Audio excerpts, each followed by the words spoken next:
House of the dragon की 7th episode ड्रिफ्टमार्क के opening scene में हम डेमन की वाइफ लेना का फ्यूनरल देखते हैं। हाउस टारगैरियन और हाउस वलारियन के सभी मेंबर्स इस फ्यूनरल में शामिल थे। लेना का अंकल वेमंड लेना के कॉफिन के पास उसकी तारीफ में एक स्पीच देता है। इसी स्पीच में वेमंड वलारियन ब्लड की प्योरिटी को लेकर कुछ रिमार्क्स करता है। साथ ही वो रैनेरा के बच्चों की ओर देख रहा था और इनडायरेक्टली रैनेरा को टॉन्ट करने की कोशिश कर रहा था कि मैं जानता हूँ कि सच क्या है। डेमन ये देखकर हंसने लग जाता है कि वेमंड को यही मौका मिला है ये इशू उठाने के लिए। सेरेमनी के एंड में लेना का स्टोन सैक्रोफेगस क्लिफ से समुद्र में गिरा दिया जाता है। बाद में सब लोग हाई टाइड कासल के क्लिफ कोर्टयार्ड में इकट्ठे होते हैं। रैनेरा और एलिसन की फैमिलीज फिर से एक दूसरे के आमने सामने थी। हाल ही के इवेंट्स से एलिसन के सपोर्टर्स की पावर बढ़ गई थी। लायनल की डेथ के बाद लैरिस हैरनहॉल का नया लॉर्ड बन गया था। साथ ही एलिसन का फादर ऑटो दोबारा हैंड ऑफ किंग बन गया था। रैनेरा का बड़ा बेटा जेस समझ चुका था कि हार्विन उसका रियल फादर था। वो रैनेरा को कहता है कि कितने दुख की बात है कि हम हार्विन की मौत का शोक भी नहीं मना सकते। कॉर्लिस रैनेरा के छोटे बेटे ल्यूक को समझाता है कि जेस बड़ा होकर अपनी माँ रैनेरा की आयरन थ्रोन को संभालेगा। उसी तरह जब ल्यूक बड़ा होगा तो वो कॉर्लिस का title Lord of the tiles और हाउस वलारियन को संभालेगा। ल्यूक रोते हुए कहता है कि मुझे ये सब नहीं चाहिए क्योंकि ये टाइटल्स उसे लिनोर और कॉर्लिस के मरने के बाद मिलेंगे। रैनेरा जेस को समझाती है कि उसे डेमन की बेटियों को कंसोल करना चाहिए। जेस दोनों के पास जाता है मगर उसे समझ नहीं आता कि अब क्या कहूँ। इस पर बेला उसका हाथ पकड़ लेती है और दोनों चुपचाप अपना अपना दुख व्यक्त करते हैं। रेनिस इतने सालों में पहली बार बेला और रेना से मिलती है और दोनों को हौसला देती है। लेनोर अपनी बहन की मौत से बहुत दुखी था। वो बीच पर पानी में लेना की रेस्टिंग प्लेस के पास जाकर खड़ा हो जाता है। कॉर्लिस लेनोर के बिहेवियर को देखकर उसके लवर कार्ल को उसे वहां से बाहर निकालने को कहता है। एलिसन के तीनों बच्चे भी इवेंट में शामिल थे। हेलेना एक स्पाइडर को पकड़ रही थी और अपने आप से बातें कर रही थी। एगॉन अपने छोटे भाई एमन के सामने अपनी नाराजगी जाहिर करता है क्योंकि एलिसन ने एगॉन की शादी उसकी बहन हेलेना से करने का फैसला किया था। टारगेरियंस के लिए भाई बहन की शादी आम बात थी। एगॉन को हेलेना जरा भी पसंद नहीं थी। एमन हेलेना की साइड लेते हुए कहता है कि एगॉन को अपनी फ्यूचर क्वीन को इंसल्ट नहीं करना चाहिए। किंग विसेरिस अपने छोटे भाई डेमन को बताता है कि वो अभी भी डेमन से प्यार करता है। विसेरिस चाहता था कि डेमन किंग्स लैंडिंग वापस आ जाए मगर डेमन जवाब देता है कि उसका घर और परिवार अब पेंटॉस में है। डेमन जाते हुए विसेरिस से कहता है कि उसे किंग से कुछ भी नहीं चाहिए। ऑटो भी डेमन को सांत्वना देने की कोशिश करता है। इस पर डेमन कहता है कि एक जोंक का पेट कभी भी नहीं भरता। रैनेरा दूर से डेमन को ऑब्जर्व कर रही थी। शाम में कॉलिस और रेनिस के बीच में एक टेंस डिस्कशन होता है। रेनिस को लगता था कि अगर डेमन समय पर लेना को ड्रिफ्टमार्क ले आता तो शायद उनके मेस्टर्स लेना की जान बचा सकते थे। कॉर्लिस उसे समझाता है कि इसमें डेमन की कोई गलती नहीं है। थोड़ी और डिस्कशन के बाद रेनिस कॉर्लिस से कहती है कि वो ड्रिफ्टमार्क की गद्दी रैनेरा के बेटे ल्यूक को नहीं बल्कि लेना की बेटी बेला को देना चाहती थी। वो जानती थी कि ल्यूक उसके बेटे लिनोर का बेटा नहीं है। जेस के आयरन थ्रोन को इनहेरिट करने से उसे कोई प्रॉब्लम नहीं थी क्योंकि वो रैनेरा की वजह से उसे मिलने वाली थी। लेकिन रेनिस चाहती थी कि अब जब सभी रॉयल मेंबर्स ड्रिफ्टमार्क में हैं तो उन्हें बेला को अपना हेयर घोषित कर देना चाहिए। कॉर्लिस कह रहा है कि ल्यूक को बेला के लिए डिसइनहेरिट करने का सीधा असर जेस के आयरन थ्रोन की दावेदारी पर पड़ेगा। रेनिस कहती है कि लेना की बेटियां उसकी लेगेसी है मगर कॉर्लिस कहता है कि इतिहास खून को नहीं याद रखता बल्कि नामों को याद रखता है। कासल के बाहर रैनेरा और डेमन बीच पर वॉक कर रहे थे। दोनों सालों के बाद एक दूसरे का दुख सुख बांटते हैं। रैनेरा एक्सेप्ट करती है कि उसकी मैरिज सिर्फ एक पॉलिटिकल अरेंजमेंट थी, फिर भी उसने इसे निभाने की पूरी कोशिश की। रैनेरा डेमन को बताती है कि उसने लेनोर के साथ कई बार बेबी कंसीव करने की कोशिश की मगर कोई फायदा नहीं हुआ। इस वजह से उसे हार्विन के साथ बच्चे पैदा करने पड़े। रैनेरा आगे हार्विन की मौत पर दुख जाहिर करती है। उसे लगता है कि अगर वो हार्विन को हैरनहॉल नहीं जाने देती तो आज वो जिंदा होता। डेमन कहता है कि हैरनहॉल का कर्स सिर्फ एक सुपरस्टिशन है जिसका ऑटो या एलिसन जैसे लोग फायदा उठाते हैं। रैनेरा को अभी भी लगता था कि एलिसन इतना एक्सट्रीम स्टेप नहीं उठा सकती। रैनेरा आगे डेमन को उसे छोड़कर जाने के लिए कोसती है। डेमन उसे समझाता है कि रैनेरा उस समय बहुत छोटी थी और डेमन उसका किसी भी तरीके से फायदा नहीं उठाना चाहता था। रैनेरा आगे पूछती है कि क्या डेमन सच में लेना से प्यार करता था। डेमन कहता है कि हाँ वो दोनों खुश थे।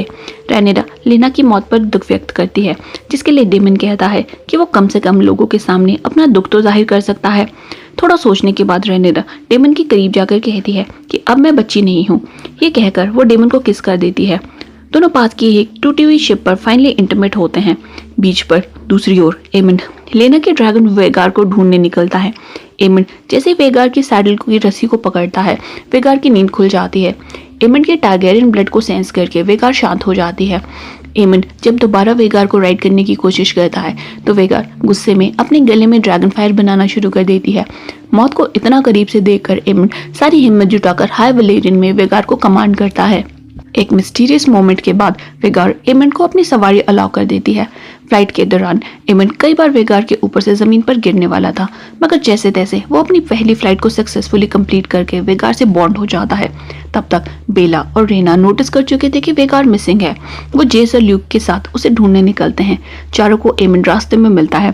रेना गुस्से में कहती है कि वेगार उसकी माँ का ड्रैगन है तो सिर्फ वही उसे क्लेम कर सकती है। इस पर एमंड कहता है कि अगर ऐसा है तो उसे ऐसा अभी तक कर लेना चाहिए था। दुनिया के सबसे बड़े ड्रैगन को मास्टर करने के बाद एमंड फुल कॉन्फिडेंस में रेना से कहता है कि वो जेस और ल्यूक को कहे कि वो उसे भी एमंड के जैसा एक पिग गिफ्ट कर दे।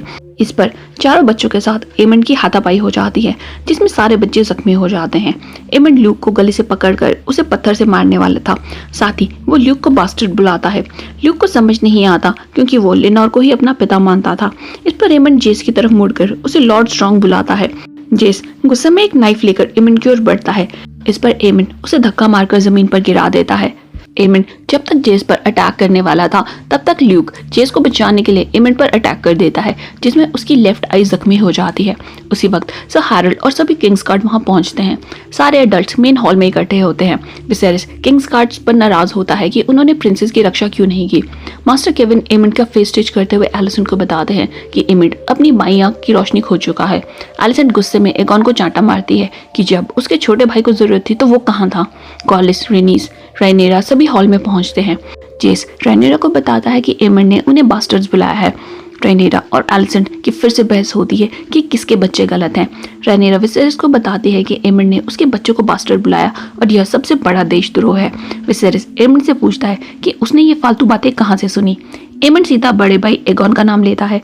एगॉन से पूछने पर एगॉन कहता है कि हम जानते हैं, सभी लोग जानते हैं। विसेरिस कहता है कि हम सब एक फैमिली हैं, सो सब लोग आपस में लड़ना बंद करो। वो सबको ऑर्डर देता है कि सब लोग एक दूसरे को सॉरी बोलो और ये किस्सा यहीं खत्म करो।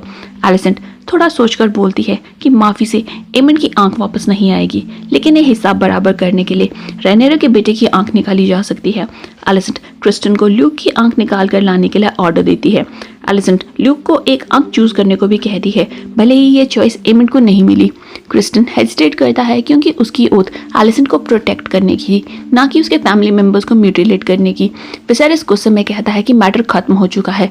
आज के बाद रेनेरा के बच्चों की लेजिटिमेसी पर जो भी सवाल उठाएगा उसकी जुबान काट ली जाएगी। एलिसेंट गुस्से में विसेरिस की वेलेरियन स्टील का खंजर निकालकर ल्यूक की ओर बढ़ती है। इस पर रेनेरा उसको दोनों हाथों से पकड़ लेती है। सब लोग ये नजारा देखकर हक्के बक्के रह जाते हैं। क्रिस्टन एलिसेंट को सपोर्ट करने आगे बढ़ता है तो डेमन बीच में उसका रास्ता रोक देता है। एलिसेंट अपने इतने सालों की फ्रस्ट्रेशन सबके सामने रेनेरा पर उतारती है। एलिसेंट को सालों से सोसाइटी और फैमिली के कारण बहुत सैक्रिफाइसेस करने पड़े, जबकि रेनेरा शुरू से आज तक एक फ्री लाइफ जीती आ रही थी। अब इतने सालों के बाद रेनेरा के बेटे ने एलिसेंट के बेटे को परमानेंटली डैमेज कर दिया, मगर उसे इसकी कोई सजा नहीं दी जा रही। एलिसेंट चिल्लाते हुए कहती है कि रेनेरा को ड्यूटी या सैक्रिफाइस की कोई परवाह नहीं है। रेनेरा कोल्डली एलिसेंट से कहती है कि इतने सालों में जो सबके सामने अच्छा बनने का ढोंग एलिसेंट कर रही थी, उसकी सच्चाई आज पूरी रॉयल कोर्ट के सामने आ गई है। एलिसेंट रेनेरा को धक्का देती है, जिसमें रेनेरा के लेफ्ट आर्म में विसेरिस के खंजर से कट लग जाता है। खून देखकर एलिसेंट को भी रियलाइज होता है कि सिचुएशन कितना आउट ऑफ कंट्रोल चली गई है। पूरे हॉल में सन्नाटा फैल जाता है। एमंड आगे आकर एलिसेंट को कंसोल करते हुए कहता है कि मेरे लिए शोक मनाने की जरूरत नहीं है। भले ही मेरी एक आंख चली गई है, मगर मुझे एक ड्रैगन मिल गया है, तो ये एक फेयर एक्सचेंज हुआ। बाद में ऑटो एलिसेंट से मिलने जाता है। एलिसेंट अपने किए पर शर्मिंदा थी। जिस तरीके से उसने पब्लिकली रेनेरा को अटैक किया, अब विसेरिस हमेशा रेनेरा की ही साइड लेगा। सारी प्रजा सोचेगी कि क्वीन पागल हो गई है। ऑटो एलिसेंट पर प्राउड फील कर रहा था, क्योंकि अब ऑटो को पहली बार ऐसा फील हुआ कि शायद एलिसेंट ये डर्टी गेम जीत सकती है।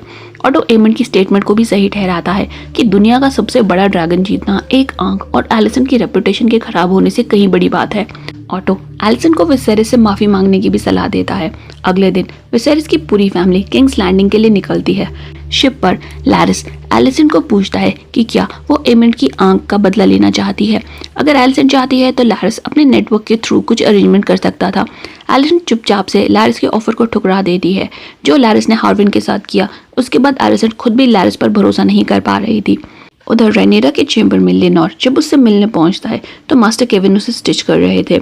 लेनोर शर्मिंदा था कि उसने इतने दुश्मनों से लड़ाई की मगर वो अपनी बहन और अपनी बीवी को नहीं बचा पाया। रेनेरा लेनोर को बताती है कि एमन ने उनके बच्चों को सबके सामने बास्टर्स कहकर बुलाया है। लेनोर दुख जताता है कि वो रेनेरा की उम्मीदों पर खरा नहीं उतर पाया। वो सच में रेनेरा के बेटों से प्यार करता था मगर शायद वो प्यार काफ़ी नहीं था। रेनेरा उसे कहती है कि जब भी हम दोनों साथ में थे मैं हमेशा उम्मीद करती कि हमारा एक बच्चा हो। अगर ऐसा होता तो चीज़ें कितनी अलग होती। लेनोर भगवान से नाराज़गी जाहिर करता है कि उसे ऐसा क्यों बनाया गया। रेनेरा बड़े प्यार से उसे समझाती है कि वो एक अच्छा इंसान है जिसका दिल बिल्कुल साफ है।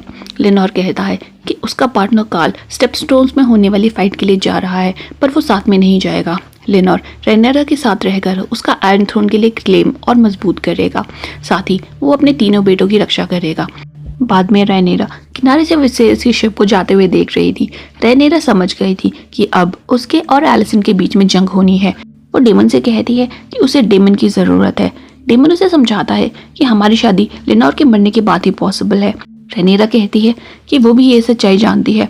डेमन सीधा लेनोर के बॉयफ्रेंड कार्ल से मिलने पहुंचता है। डेमन उसे बहुत सारे सोने के बदले लेनोर को मारकर एक विटनेस जिंदा छोड़ने को कहता है। रेनेरा डेमन से कहती है कि वो तानाशाह नहीं बनना चाहती। डेमन उसे समझाता है कि किंग या क्वीन के लिए प्रजा के मन में प्यार और रिस्पेक्ट ज़रूरी होना चाहिए मगर जब प्रजा उनसे डरती नहीं है तो उनकी पावर खत्म हो जाती है। रेनेरा कहती है कि वो सच में लेनोर से प्यार करती है। डेमन जवाब देता है कि रेनेरा अगर सच में लेनोर से प्यार करती है तो वो उसे आज़ाद कर दें। रेनेरा को डर था कि उनके दुश्मन उसे लेनोर की मौत के लिए जिम्मेदार बनाएंगे। डेमन कहता है कि कोई कुछ भी प्रूव नहीं कर सकता। लेनोर की मौत से सबको समझ आ जाएगा डेमन और रेनेरा किस हद तक जा सकते हैं। हाईटाइड कासल में डेमन चोरी से घुसकर एक गार्ड को मार डालता है। मेन हॉल में कार्ल गुस्से में लेनोर के ऊपर तलवार से अटैक कर देता है। लेनोर और कार्ल को लड़ता हुआ देखकर लेनोर का एक सर्वेंट गार्ड्स को बुलाने भागता है। रेनिस, कॉर्लिस और गार्ड्स जब तक पहुंचते हैं तब तक कार्ल ने लेनोर को मारकर फायरप्लेस में आधा जला दिया था। रेनिस और कॉर्लिस के ऊपर दुखों का पहाड़ टूट पड़ता है क्योंकि उन्होंने इतने कम समय में अपने दोनों बच्चों को खो दिया था। रेनेरा अपने अंकल डेमन से फाइनली शादी कर लेती है जिसके गवाह उनके बच्चे और मेस्टर थे। रात में हम एक शख्स को बीच पर दौड़ते हुए देखते हैं। कार्ल बोट पर उसका वेट कर रहा था। ये और कोई नहीं लेनोर था जिसने अपने वलेरियन सिल्वर बाल शेव कर दिए थे। डेमन ने कार्ड को मारकर उसे लेनोर के कपड़े पहना दिए थे। रेनेरा और डेमन ने लेनोर को इस अरेंज मैरिज के ट्रैप से आज़ाद कर दिया था ताकि वो अपनी लाइफ अपने लवर के साथ में फ्री होकर जिए। इसके साथ ही 7th एपिसोड एंड हो जाता है। आज के लिए इतना ही, मिलते हैं अगली वीडियो में। तब तक stay safe and stay healthy. Good bye.